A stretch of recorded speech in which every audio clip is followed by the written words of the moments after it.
Dear students, catalysis എന്ന് പറഞ്ഞൊരു സെക്ഷനാണ് കഴിഞ്ഞ ക്ലാസ്സിൽ നമ്മൾ പഠിച്ചത്. കാറ്റാലിസിസ് പഠിച്ചു, കാറ്റാലിസിസിൻ്റെ 2 ക്ലാസിഫിക്കേഷൻസ് പഠിച്ചു, 2 ഇമ്പോർട്ടൻറ്റ് പ്രോപ്പർട്ടീസ് ഓഫ് സോളിഡ് കാറ്റലിസ്റ്റുകൾ പഠിച്ചു. ഷേപ്പ് സെലക്റ്റീവ് കാറ്റാലിസിസ് എന്ന് പറയുന്ന സിയോലൈറ്റ്സുകൾ എങ്ങനെയാണ് ഷേപ്പ് സെലക്റ്റീവ് കാറ്റാലിസിസ് നടത്തുന്നതെന്നും പഠിച്ചിട്ടാണ് ആ സെക്ഷൻ നമ്മൾ കംപ്ലീറ്റ് ചെയ്തത്. ഇന്ന് നമ്മൾ അതിൻ്റെ കണ്ടിന്യൂറ്റി ആയിട്ട് പഠിക്കാൻ പോകുന്നത് enzyme catalysis. You are familiar with the term enzymes. നമ്മൾ കേട്ടതാണ്, ബയോളജിക്കലി നിങ്ങൾ പല ചാപ്റ്ററിലും പഠിച്ചിട്ടുണ്ടായിരിക്കും എൻസൈം എന്താണെന്ന്.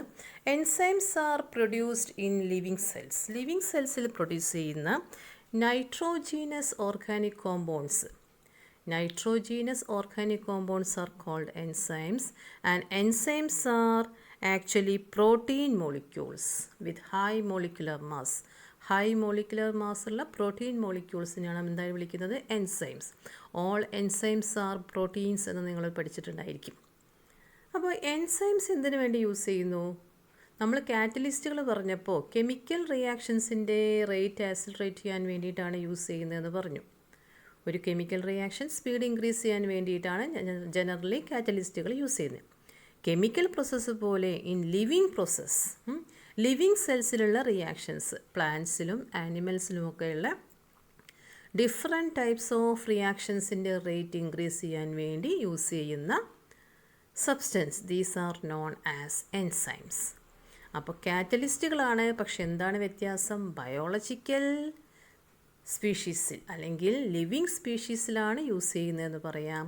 അപ്പോൾ നമുക്ക് കാറ്റലിസ്റ്റ് എന്ന് പറയുന്നതിന് പകരം we have introduce A term that is biochemical catalyst. Otherwise we say that enzymes are biochemical catalyst. Enzymes എന്ന് പറഞ്ഞാൽ biochemical catalyst ആണ്. Therefore that type of catalysis is known as biochemical catalysis. Okay.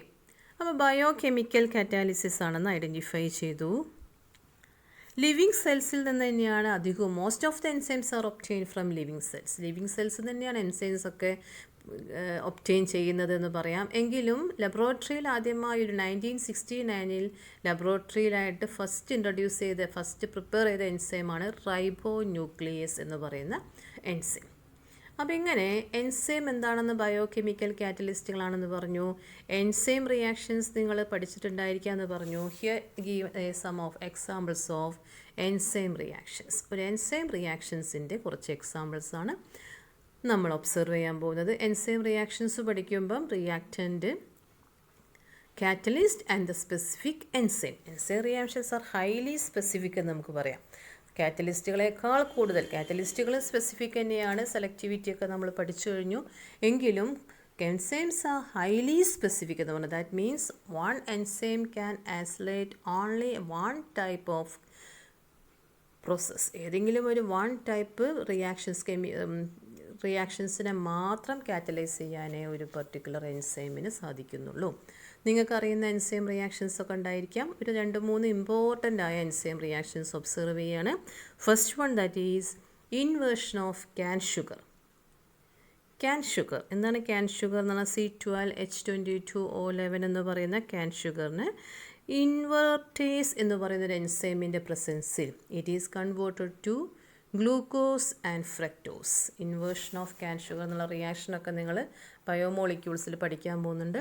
അപ്പോൾ can ഷുഗറിനെ ഗ്ലൂക്കോസും ഫ്രക്ടോസുമാക്കി മാറ്റുന്ന റിയാക്ഷനിൽ use ചെയ്യുന്ന enzyme ഏതാണ്? ഇൻവെർട്ടേസ്. അടുത്തത് glucose converted to ethyl alcohol. Glucose ethyl ആൽക്കഹോളും കാർബൺ ഡൈ ഓക്സൈഡായിട്ട് മാറുന്ന റിയാക്ഷൻ്റെ ഫെർമെൻറ്റേഷൻ നടക്കുമ്പോഴൊക്കെ ഈഥൈൽ ആൽക്കഹോളും കാർബൺ ഡൈ ഓക്സൈഡായിട്ട് മാറുക. ഇങ്ങനെ ഗ്ലൂക്കോസ് ഈഥൈൽ ആൽക്കഹോളും കാർബൺ ഡൈ ഓക്സൈഡായിട്ട് മാറുന്ന റിയാക്ഷൻ യൂസ് ചെയ്യുന്ന എൻസൈം ഏതാണ്? The enzyme used is zymase. Cymase enzyme can convert glucose into ethyl alcohol and carbon dioxide. Maltose into glucose. Maltose എന്ന് പറഞ്ഞാൽ ഒരു ഡൈസാക്രൈഡ് ആണ്. ഇക്വേഷൻ C12H22O11 തന്നെയാണ്. മാൾട്ടോസിനെ എന്താക്കി മാറ്റാം? ഗ്ലൂക്കോസ് ആക്കി, 2 ഗ്ലൂക്കോസ് മോളിക്യൂളായിട്ട് മാറ്റാം. മാൾട്ടോസ് ഗ്ലൂക്കോസ് ആയിട്ട് മാറുക എന്ന് പറയുമ്പം അവിടെ യൂസ് ചെയ്യുന്നത് ഏതാണ്? മാൾട്ടേസ്. അപ്പോൾ നിങ്ങൾ പഠിച്ച 3 എൻസൈംസിൻ്റെ പേരിലൊരു സിമിലാരിറ്റി ഉണ്ട്. Invertase, zymase, maltase. ഓക്കെ, ഇനിയും റിയാക്ഷൻസ് കുറേ ഉണ്ട്. യൂറിയ മോളിക്യൂൾ ഡീകമ്പോസ് ചെയ്ത് അമോണിയം കാർബൺ ഡൈ ഓക്സൈഡായിട്ട് മാറും. യൂറിയ മോളിക്യൂൾ ഡീകമ്പോസ് ചെയ്ത് അമോണിയം കാർബൺ ഡൈ ഓക്സൈഡായിട്ട് മാറണമെങ്കിൽ ഇത് എൻസൈം ഈസ് യൂറേസ്. യൂറേസ് എന്ന് പറയുന്ന എൻസൈമാണ്. മിൽക്ക് കേർഡാക്കി മാറ്റുന്നുണ്ട്. മിൽക്ക് കേർഡാക്കി മാറ്റാൻ വേണ്ടിയിട്ട് ഇത് ലാക്ടോബാക്ടീരിയ എൻസൈം, ലാക്ടോബാസിലി എൻസൈമിൻ്റെ പ്രസൻസിലാണ് മിൽക്ക് എന്തായിട്ട് മാറുന്ന പാല് തൈരായിട്ട് മാറുന്ന റിയാക്ഷൻ നടക്കുന്നത്. അപ്പോൾ ഒരു 3-4 റിയാക്ഷൻസ് നമുക്ക് ഒബ്സർവ് ചെയ്യാൻ സാധിക്കണം. ഓരോ റിയാക്ഷൻ പഠിക്കുമ്പോഴും അത് കംപ്ലീറ്റ് ആവണമെങ്കിൽ ആ ഓരോ റിയാക്ഷനിലും ഉപയോഗിക്കുന്ന പെർട്ടിക്കുലർ എൻസൈം ഏതാണെന്ന് നമുക്ക് ഒബ്സർവ് ചെയ്യാൻ സാധിക്കണം. അതൊരു ചെറിയ ചാർട്ടായിട്ട് നിങ്ങൾക്ക് ഒബ്സർവ് ചെയ്യാൻ സാധിക്കും. ഓരോ എൻസൈംസ്, ആ എൻസൈംസ് വരുന്ന സോഴ്സുകൾ ഏതാണ്, ഏത് സോഴ്സുകളാണ് എൻസൈമിനെ പ്രൊഡ്യൂസ് ചെയ്യുന്നത്, എൻസൈമാറ്റിക് റിയാക്ഷൻ എന്താക്കിയിട്ടാണ് കൺവേർട്ട് ചെയ്യുന്നതെന്ന് നമുക്ക് ഐഡൻറ്റിഫൈ ചെയ്യാം. അപ്പോൾ ഇങ്ങനെയുള്ള എക്സാമ്പിൾസൊക്കെ പറഞ്ഞപ്പോൾ ലിവിങ് സെൽസിൽ നമ്മൾ ഡൈജഷനൊക്കെ നടക്കുകയാണെങ്കിൽ, ഡൈജഷൻ ഓഫ് ഫുഡ് എന്ന് പറഞ്ഞാൽ ശരിക്കും പറഞ്ഞാൽ ഒരു എൻസൈംസിൻ്റെ പ്രസൻസും ഇല്ലെങ്കിൽ എത്രയോ ടൈം എടുക്കുന്ന ഒരു ലോങ് ടേം പ്രോസസ്സാണ് ഡൈജഷൻ. ഈ ഡൈജഷൻ ഓഫ് ഫുഡ് എന്ന് പറയുന്ന ഇതിൽ നിരവധി എൻസൈംസിൻ്റെ പ്രസൻസിലാണ് നമ്മളൊരു ഭക്ഷണം വായിക്ക് എടുക്കുന്നത് മുതൽ സലൈവ മുതൽ തുടങ്ങിയിട്ടുള്ള ഓരോരോ പെർട്ടിക്കുലർ സ്റ്റേജിലും എൻസൈംസ് ഇങ്ങനെ ആക്ട് ചെയ്തിട്ടാണ് വളരെ ക്വിക്കായിട്ട് അതിൻ്റെ ഡൈജഷൻ വളരെ പെർഫെക്റ്റായി നടക്കാൻ ഓരോ പെർട്ടിക്കുലർ എൻസൈംസും ഹെൽപ്പ് ചെയ്യുന്നുണ്ട്. Then what are the characteristics of enzyme catalysis? അപ്പോൾ ഒരു എൻസൈം കാറ്റാലിസിസിൻ്റെ ഇമ്പോർട്ടൻറ്റ് ക്യാരക്ടറിസ്റ്റിക്സ് എന്തൊക്കെയാണ് നമ്മളൊരു എൻസൈം കാറ്റാലിസിസിൽ പ്രത്യേകമായി ഒബ്സർവ് ചെയ്യുന്നത്? First one, most highly efficient. Most highly efficient എന്ന് പറഞ്ഞാൽ വളരെ കൂടുതൽ മോളിക്യൂൾസിനെ കൺവേർട്ട് ചെയ്ത് പ്രൊഡക്റ്റാക്കി മാറ്റണമെങ്കിൽ വളരെ ചെറിയ അളവിലുള്ളൊരു എൻസൈം മതി. 1 million molecules of reactant, 1 million molecules of reactant convert to product in presence of 1 molecule of an enzyme. ഒരു എൻസൈം മോളിക്യൂളിൻ്റെ പ്രസൻസിൽ തന്നെ എത്രയോ huge amount of reactant molecules can be converted into product. അതിനാൽ നമ്മൾ ആ പ്രോപ്പർട്ടീനെയാണ് നമ്മൾ എന്ത് പറയുന്നത്? It is most highly efficient. Highly efficient. The second property that is highly specific. Highly specific ആണ്. നമ്മൾ നേരത്തെ പറഞ്ഞ ഓരോ എക്സാമ്പിളും it prove that enzymes are highly specific. Enzymes highly specific ആണെന്ന് പ്രൂവ് ചെയ്യുന്നതാണ് നേരത്തെ പറഞ്ഞ ഓരോ എക്സാമ്പിളും. ഇൻവെർട്ടേസ് ഒരു പെർട്ടിക്കുലർ റിയാക്ഷന് മാത്രം ഹെൽപ്പ് ചെയ്യുന്നു, സൈമേസ് ഒരു റിയാക്ഷന്, മാൾട്ടേസ് ഒരു റിയാക്ഷന്, അങ്ങനെ ഓരോ പെർട്ടിക്കുലർ എൻസൈംസും ഓരോ പെർട്ടിക്കുലർ റിയാക്ഷൻസിനെ മാത്രം കാറ്റലൈസ് ചെയ്യുന്നു എന്ന് പറയുമ്പം we say that enzymes are highly specific. The third property, highly active at optimum conditions. Optimum കണ്ടീഷൻസിലാണ് ഹൈലി ആക്റ്റീവ് ആവുക. ഒപ്റ്റിമം കണ്ടീഷൻസ് എന്ന് പറഞ്ഞാൽ ഒരു പർട്ടിക്കുലർ എൻസൈമിന് അതിൻ്റെ എൻസൈമാറ്റിക് റിയാക്ഷൻ അല്ലെങ്കിൽ അതിൻ്റെ കാറ്റലിറ്റിക് പ്രോപ്പർട്ടി ഏറ്റവും നന്നായി എഫക്റ്റീവായി ഏറ്റവും നന്നായി ആക്ട് ചെയ്യാൻ സാധിക്കുന്ന കണ്ടീഷൻസിനെയാണ് ഒപ്റ്റിമം കണ്ടീഷൻസ് എന്ന് പറയുന്നത്. ഒപ്റ്റിമം കണ്ടീഷൻസിൽ 2 കണ്ടീഷൻസാണ് പറയുന്നത്. ഒന്ന്, ഒപ്റ്റിമം ടെമ്പറേച്ചർ. ഏത് പെർട്ടിക്കുലർ ടെമ്പറേച്ചറിലാണോ എൻസൈം റിയാക്ഷൻ ഹൈലി എഫക്റ്റീവ് ആവുന്നത്, that temperature is known as optimum temperature. അതിൻ്റെ ബിലോ, അതിൻ്റെ above, the temperature above and below the reactions are not much complete. ആ റിയാക്ഷൻസ്, ആ എൻസൈം റിയാക്ഷൻസ് ഒരു കംപ്ലീഷൻ വരുന്നില്ല. ഈ ഒപ്റ്റിമം ടെമ്പറേച്ചറാണ് ഏറ്റവും സ്യൂട്ടബിളായ ടെമ്പറേച്ചർ എന്ന് ഒബ്സർവ് ചെയ്യാം. And in case of enzymes optimum temperature is 310 Kelvin. Human body temperature ഏകദേശം 310 Kelvin ആണല്ലോ. 310 Kelvin അല്ലെങ്കിൽ 298 to 310, 298 മുതൽ 310 Kelvin വരെയുള്ള ടെമ്പറേച്ചറാണ് ഒരു എൻസൈം റിയാക്ഷന് ഏറ്റവും ആപ്റ്റായ ടെമ്പറേച്ചർ, ഏറ്റവും സ്യൂട്ടബിളായ ടെമ്പറേച്ചർ. ഓക്കെ, അതിന് താഴെയാണെങ്കിലും അതിൻ്റെ മുകളിലാണെങ്കിലും എൻസൈം റിയാക്ഷൻസ് ഇത്രയും എഫക്റ്റീവായി നടക്കുന്നില്ല. ഒരു ഒപ്റ്റിമം കണ്ടീഷനും കൂടെ പറയുന്നുണ്ട്, that is optimum P H.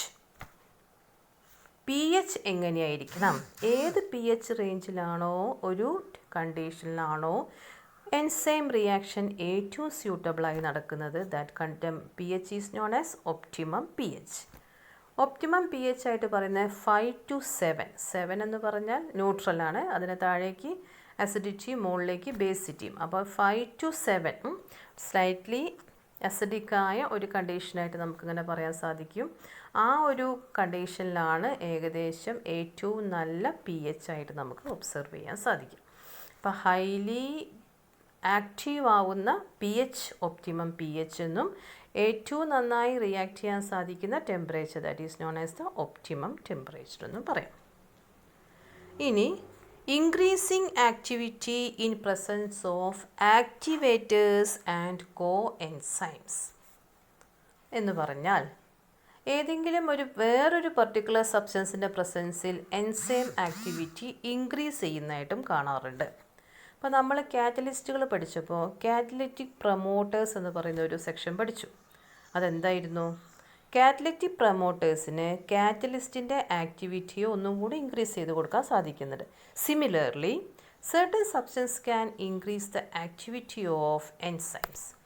അങ്ങനെ യൂസ് ചെയ്യുന്ന സബ്സ്റ്റൻസുകളെ തന്നെ രണ്ടായി തിരിച്ചു. First one is co enzymes. Co enzymes എന്ന് പറഞ്ഞാൽ നോ പ്രോട്ടീനായ സബ്സ്റ്റൻസ്. ഇപ്പോൾ വൈറ്റമിൻസിനെയൊക്കെ നമുക്ക് എന്തായിട്ട് പറയാം? കോ എൻസൈംസ്.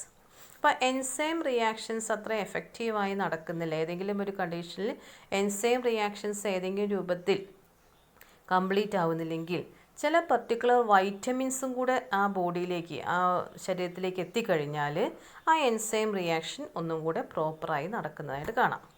അപ്പോൾ എന്തെങ്കിലും ഒരു പർട്ടിക്കുലർ അസുഖം, എന്തെങ്കിലും ഒരു പർട്ടിക്കുലർ ഡിസീസൊക്കെ വന്നിട്ടാണെങ്കിൽ എൻസൈം ആക്ഷൻ എന്തുകൊണ്ടോ പ്രോപ്പറായി നടക്കാതെ വരികയാണ്. അപ്പോൾ ആ ഒരു എൻസൈം ആക്ഷൻ നടക്കാതെ വരുമ്പോഴുള്ള ബുദ്ധിമുട്ട് മാറ്റാൻ വേണ്ടി അതിന് ചേരുന്ന രൂപത്തിലുള്ള ഏതെങ്കിലും വൈറ്റമിൻസ് കഴിക്കാൻ സാധിച്ചാൽ, വൈറ്റമിൻസും കൂടി ശരീരത്തിലേക്ക് കൊടുക്കാൻ സാധിച്ചാൽ ആ വൈറ്റമിൻസിൻ്റെ പ്രസൻസിൽ enzyme activity should be increased. Enzyme activity increase ചെയ്യുന്നതായിട്ട് കാണും. അതിനെയാണ് നമ്മൾ എന്ത് വിളിക്കുന്നത്? കോ എൻസൈംസ് എന്ന് പറയുന്നത്. ഇതേപോലെ തന്നെ ഉപയോഗിക്കുന്ന വേറൊരു സാധനമാണ് ആക്ടിവേറ്റേഴ്സ്. മെറ്റലോ എൻസൈംസ് എന്നൊരു പേരുണ്ട്. ആക്ടിവേറ്റേഴ്സ് എന്ന് പറഞ്ഞാൽ മെറ്റൽ അയോൺസിൻ്റെ പ്രസൻസാണ്. Na+, K+ തുടങ്ങിയ മെറ്റൽ അയോൺസിൻ്റെ പ്രസൻസ്. അങ്ങനെയുള്ള മെറ്റൽ അയോൺസിൻ്റെ പ്രസൻസ് കൊണ്ടും എൻസൈം ആക്ഷൻസ് ഇൻക്രീസ് ചെയ്ത് കൊടുക്കാനായി സാധിക്കും. അങ്ങനെ മെറ്റൽ അയോൺസാണ് നമ്മൾ യൂസ് ചെയ്യുന്നത്. ഇപ്പോൾ Na+, K+ ഒക്കെ ഉള്ള അയൺ, പിന്നെ അല്ലെങ്കിൽ Fe അയണിൻ്റെ പ്രസൻസ് ഉള്ളത്, അയൺ ടോണിക്കുകൾ അല്ലെങ്കിൽ സോഡിയം പ്രസൻസിലുള്ള ഏതെങ്കിലും മരുന്നുകളൊക്കെ കഴിച്ചു കഴിഞ്ഞാൽ ഏതെങ്കിലും പെർട്ടിക്കുലർ എൻസൈം ആക്ഷൻസിന് ഇൻക്രീസ് ചെയ്ത് കൊടുക്കാൻ സാധിക്കുമെങ്കിൽ അങ്ങനെയുള്ള മെറ്റൽ അയോൺസിനെ നമുക്ക് എന്തായിട്ട് വിളിക്കാം? ആക്ടിവേറ്റേഴ്സ് എന്ന് വിളിക്കാം. ഒരു എക്സാമ്പിൾ നിങ്ങളുടെ ബുക്കിൽ കൊടുത്തിരിക്കുന്നത് എന്താണെന്ന് പറഞ്ഞാൽ സോഡിയം ക്ലോറൈഡിൻ്റെ പ്രസൻസിൽ അമൈലേസ് എന്ന് പറയുന്ന എൻസൈംസിൻ്റെ കാറ്റലിറ്റിക് ആക്ടിവിറ്റി വളരെ ഇൻക്രീസ് ചെയ്യുന്നുണ്ട്. അമൈലേസ് എന്ന് പറഞ്ഞ എൻസൈംസിന് കാറ്റലിറ്റിക് ആക്ടിവിറ്റി ഇങ്ങനെ ഏതെങ്കിലും രൂപത്തിൽ പ്രിവെൻറ്റ് ചെയ്യപ്പെടുകയോ അല്ലെങ്കിൽ ഏതെങ്കിലും രൂപത്തിൽ കംപ്ലീറ്റഡ് ആവാതിരിക്കുകയും ചെയ്യുന്ന സമയത്ത് NaClൻ്റെ പ്രസൻസ് കൊടുത്താൽ, NaClലുള്ള Na+ അയോൺസ് ആയിരിക്കാം, Na+ അയോൺസിൻ്റെ പ്രസൻസിൽ അതിൻ്റെ എൻസൈം ആക്ഷൻ ഒന്നും കൂടെ ഇൻക്രീസ് ചെയ്യുന്നതായിട്ട് കാണാം. അപ്പോൾ എൻസൈം ആക്ഷൻ ഇൻക്രീസ് ചെയ്ത് കൊടുക്കാൻ വേണ്ടി അല്ലെങ്കിൽ എൻസൈമിലെ കാറ്റലിറ്റിക് ആക്ഷൻ ഇൻക്രീസ് ചെയ്ത് കൊടുക്കാൻ വേണ്ടി നമുക്ക് എന്ത് യൂസ് ചെയ്യാൻ സാധിക്കും? മെറ്റലോ എൻസൈംസ് അല്ലെങ്കിൽ ആക്ടിവേറ്റേഴ്സ് ആൻഡ് കോ എൻസൈംസ്. ആക്ടിവേറ്റേഴ്സിനെയോ കോ എൻസൈംസിനെയോ നമുക്ക് യൂസ് ചെയ്താൽ മതി. The last characteristic that is influence of inhibitors and poisons. ഇൻഹിബിറ്റേഴ്സിൻ്റെയും പോയ്സൺസിൻ്റെയും പ്രസൻസ് എന്തായിരിക്കും? പേര് കേട്ടാൽ തന്നെ അറിയാം. ഇൻഹിബിറ്റേഴ്സ് എന്ന് പറഞ്ഞാൽ തടുക്കുന്ന ആൾക്കാരല്ലേ. പോയ്സൺസ് എന്ന് പറഞ്ഞാൽ അതന്നെ. ഏതെങ്കിലും രീതിയിൽ ഏതെങ്കിലും പെർട്ടിക്കുലർ സബ്സ്റ്റൻസ് എൻസൈം ആക്ഷനെ തടുക്കുകയാണെങ്കിൽ, എൻസൈം ആക്ഷനെ കുറയ്ക്കുകയാണെങ്കിൽ that substance are known as inhibitors, otherwise it is known as poisons. ഇപ്പോൾ ചില പർട്ടിക്കുലർ മരുന്നുകൾ, ചില പർട്ടിക്കുലർ ഡ്രഗ്സ് നമ്മുടെ ബോഡിയിൽ എത്തിക്കഴിഞ്ഞാൽ എൻസൈം ആക്ഷൻ നടക്കാതിരിക്കുന്നതായി കാണാം. Therefore these are known as inhibitors or poisons. അപ്പോൾ what are the characteristics of N enzyme catalysis? ഏതൊക്കെയാണ് നമ്മൾ പറഞ്ഞു? ഒന്നും കൂടെ പറയാണ്.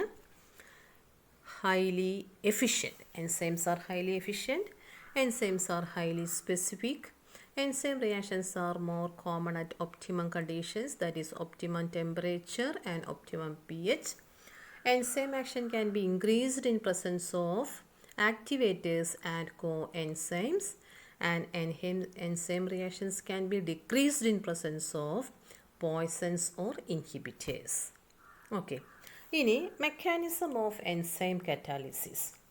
എൻസൈം കറ്റാലിസിസിൻ്റെ മെക്കാനിസം എന്താണ്? എൻസൈം ഹൈലി സ്പെസിഫിക് ആണ്, എൻസൈംസ് റിയാക്ഷൻസ് ഹൈലി സ്പെസിഫിക് ആണെന്ന് പറയുമ്പോൾ തന്നെ എൻസൈം മെക്കാനിസം, എൻസൈം കറ്റാലിസിസിൻ്റെ മെക്കാനിസം എന്ന് പറയുന്നത് നമുക്ക് ഏറ്റവും സ്യൂട്ടബിളായിട്ട് പറയാവുന്നത് ഒരു ലോക്ക് ആൻഡ് കീ മെക്കാനിസം എന്നാണ് പറയും. എന്താണ് ലോക്ക് ആൻഡ് കീ മെക്കാനിസം എന്ന് പറഞ്ഞാൽ? ഒരു പെർട്ടിക്കുലർ കീ കൊണ്ട് മാത്രമേ ഒരു പെർട്ടിക്കുലർ ലോക്ക് ഓപ്പൺ ചെയ്യാൻ സാധിക്കുള്ളൂ എന്ന് പറയുന്ന പോലെ ഒരു പെർട്ടിക്കുലർ എൻസൈമിന് മാത്രമേ ഒരു പെർട്ടിക്കുലർ റിയാക്ഷനെ കാറ്റലൈസ് ചെയ്യാൻ സാധിക്കുന്നുള്ളൂ എന്ന് പറഞ്ഞാൽ ദ റിയാക്റ്റൻസ്, നമ്മൾ ഏതാണോ റിയാക്റ്റൻസ് ആയിട്ട് യൂസ് ചെയ്യുന്നത്, നോർമലി ഓർഗാനിക് സബ്സ്റ്റൻസുകളാണ് അല്ലേ? ലിവിങ് സെൽസിലാണ് എൻസൈം ആക്ട് ചെയ്യുന്നതെന്ന് പറയുമ്പം ഈ ഓർഗാനിക് സബ്സ്റ്റൻസ് ആണ് നമ്മൾ റിയാക്റ്റൻസ്.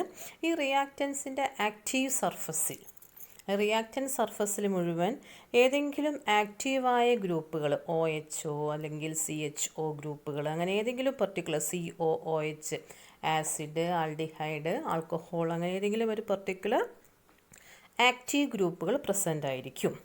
ഈ ആക്റ്റീവ് ഗ്രൂപ്പുകൾക്കൊക്കെ ഒരു ആക്റ്റീവ് സെൻറ്റേഴ്സ് എന്ന് പറയുകയാണ് നമ്മൾ. ഈ ആക്റ്റീവ് സെൻറ്റേഴ്സിനൊക്കെ ഒരു പെർട്ടിക്കുലർ ഷേപ്പ് ഉണ്ടായിരിക്കാം. ഈ പെർട്ടിക്കുലർ ഷേപ്പുള്ള റിയാക്റ്റൻ്റ് മോളിക്യൂൾസ്, വേറൊരു പേരും കൂടെ റിയാക്റ്റൻ്റ് ഞാൻ ഉപയോഗിക്കുകയാണ്, സബ്സ്ട്രേറ്റ്.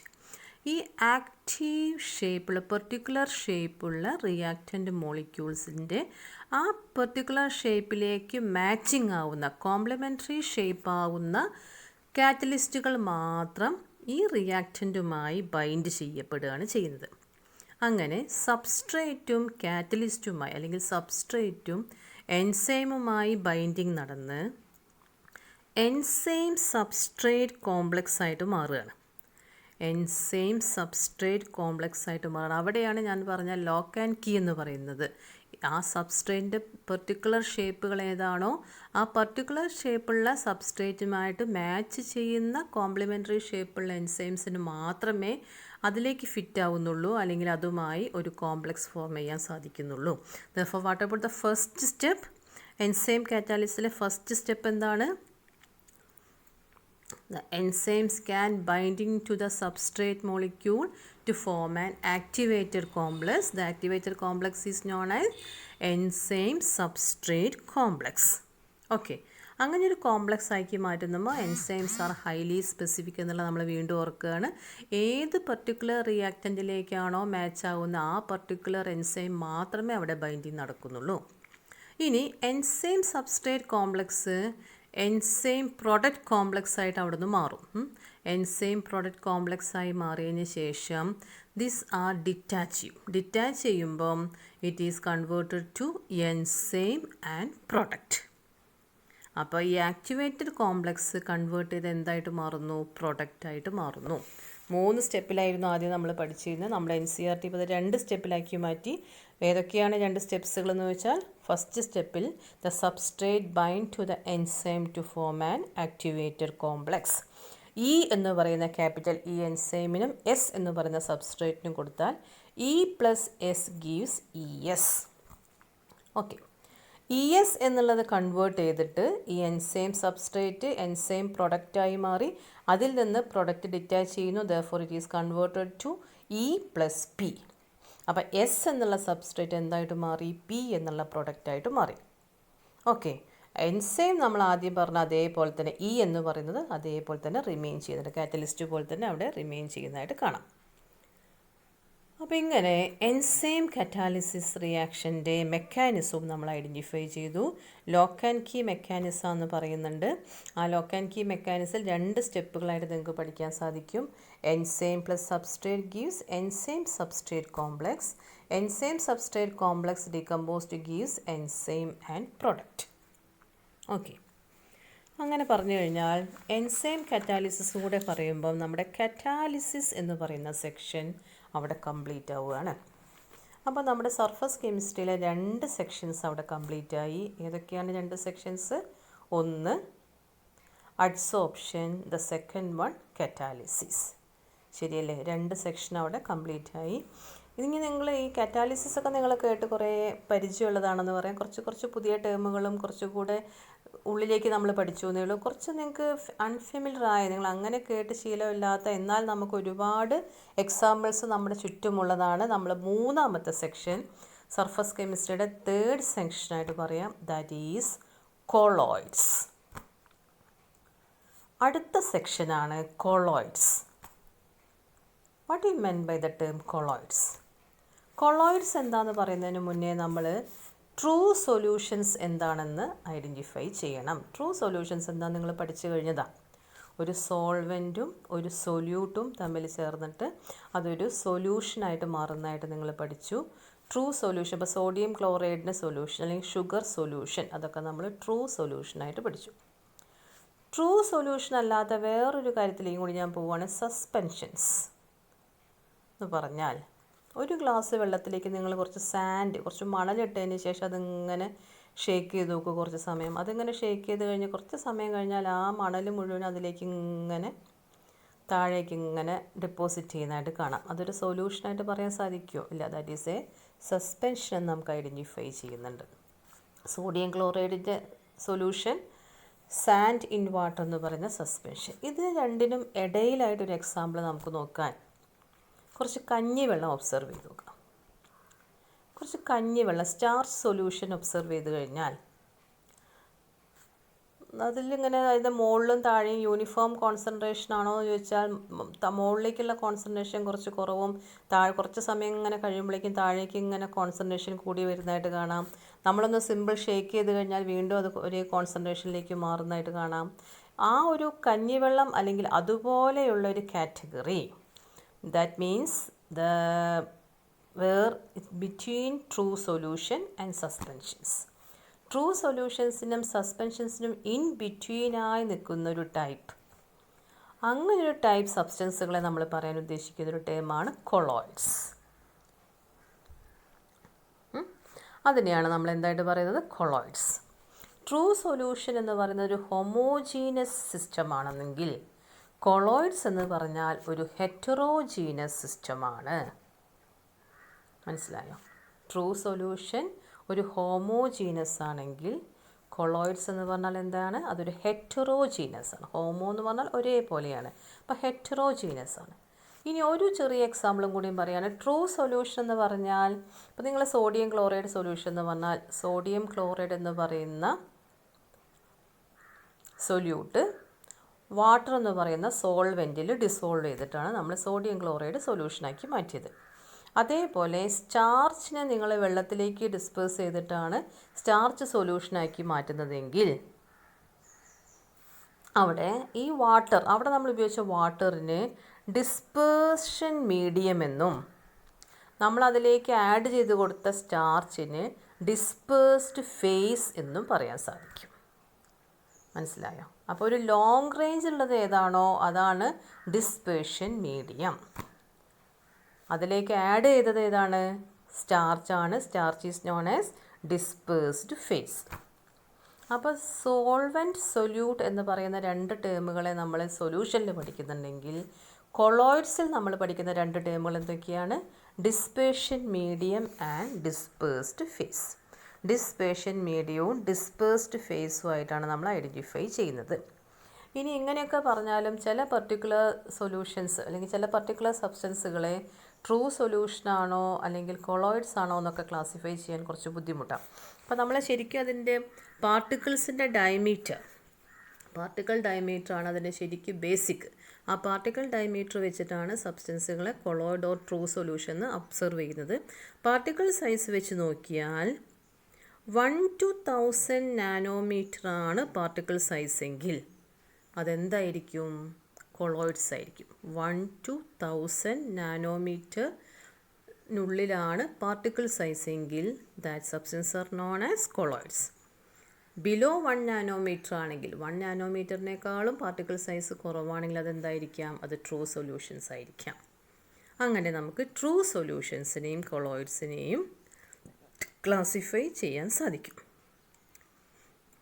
ഇനി ക്ലാസിഫിക്കേഷൻ ഓഫ് കൊളോയിഡ്സ്. അപ്പോൾ കൊളോയിഡ്സ് എന്ന് പറഞ്ഞാൽ നിങ്ങളിപ്പോൾ ഇങ്ങനെ വിചാരിച്ചു കൊളോയിഡ്സ് ഒരു പുതിയ ടേമാണെന്നൊന്നും കരുതണ്ട. നമ്മൾ ഒബ്സർവ് ചെയ്യുന്നത് നമ്മുടെ അടുക്കളയിലും നമ്മുടെ ചുറ്റുപാടുമുള്ള ഒരുപാട് സബ്സ്റ്റൻസുകൾ വരുന്ന കാറ്റഗറി ഏതാണ്? കൊളോയിഡ്സ് ആണ്. അപ്പോൾ നമുക്ക് എങ്ങനെയൊക്കെ കൊളോയിഡ്സിനെ ക്ലാസിഫൈ ചെയ്യാമെന്ന് ചോദിച്ചു കഴിഞ്ഞാൽ കൊളോയിഡ്സിനെ 3 രൂപത്തിലാണ് ക്ലാസിഫൈ ചെയ്തത്. 3 രീതിയിൽ ക്ലാസിഫൈ ചെയ്തു പറഞ്ഞാൽ first classification it is based on physical state of dispersed phase and dispersion medium. Dispersed ഫേസിൻ്റെയും ഡിസ്പേർഷൻ മീഡിയത്തിൻ്റെയും physical state, solid, liquid or gas, അതിങ്ങനെ മാറി മാറി വരാമല്ലോ. അങ്ങനെയുള്ള ഡിഫറെൻറ്റ് ഫിസിക്കൽ സ്റ്റേറ്റുകൾ വെച്ചിട്ടുള്ള ക്ലാസിഫിക്കേഷനാണ് ആദ്യം പഠിക്കാനുള്ളത്. ആ ഓരോ ക്ലാസിഫിക്കേഷനും കൊളോയിഡ്സിന് ഓരോ പർട്ടിക്കുലർ പേരും കൊടുക്കുന്നുണ്ട്. അതിൻ്റെ 1-2 എക്സാമ്പിൾസും പറയാം. അപ്പോൾ സോളിഡ്, ലിക്വിഡ്, ഗ്യാസ് എന്ന് പറയുന്ന ഫിസിക്കൽ സ്റ്റേറ്റുകൾ ഇങ്ങനെ മാറി മാറി കൊടുത്താൽ ഡിസ്പേഴ്സ്ഡ് ഫേസിലും ഡിസ്പേർഷൻ മീഡിയത്തിലും നമ്മൾ കാണിച്ചുകൊണ്ട് എത്ര ടൈപ്പ് ഓഫ് കൊളോയിഡ്സ് കിട്ടും? 9 types of colloid should be obtain. 9 type colloids നമുക്ക് ഒബ്സർവ് ചെയ്യാൻ സാധിക്കും. പക്ഷേ ഗ്യാസ് ഇൻ ഗ്യാസ് എന്ന് പറയുന്നത് it is A homogeneous system അല്ലേ?